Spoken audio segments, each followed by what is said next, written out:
వచ్చాక ద్రాక్షారం వేణుశ్రీ స్వామి గారు, నేను కృష్ణరాజు గారు ఎన్నోసార్లు దర్శనం చేసుకున్నాము. ఆయనకి ఎంతో ఇష్టమైన దేవుడు. ఈ ప్రాంతంలో ఆయన ఎంపీగా తండ్రి అప్పుడు ఫస్ట్ టైం గెలిపించడం. అప్పటి నుంచి కూడా ఎప్పుడు కాకినాడ వచ్చినా వచ్చి ద్రాక్షారం రావటం, వేణుశ్రీ స్వామి గారు దర్శనం చేసుకుంటాం, అమ్మవారు శక్తిపేట అలా అలవాటు. కానీ నేను ద్రాక్షారం వెళ్ళాలి, ఎన్నో సంవత్సరాలు అయిపోయింది. కృష్ణరాజు గారు నేను వెళ్ళలేదని అనుకున్నాను అంతే.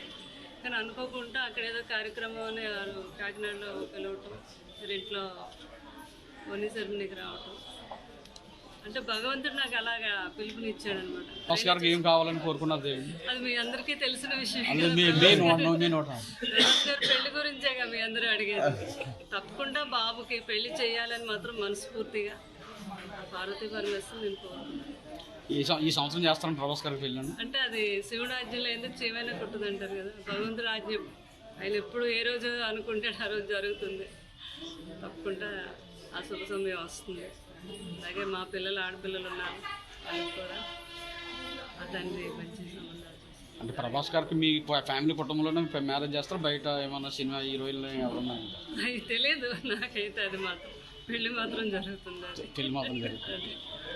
భగవంతుడి రాజ్యం అంతా చాలా సంతోషం. Thank you madam.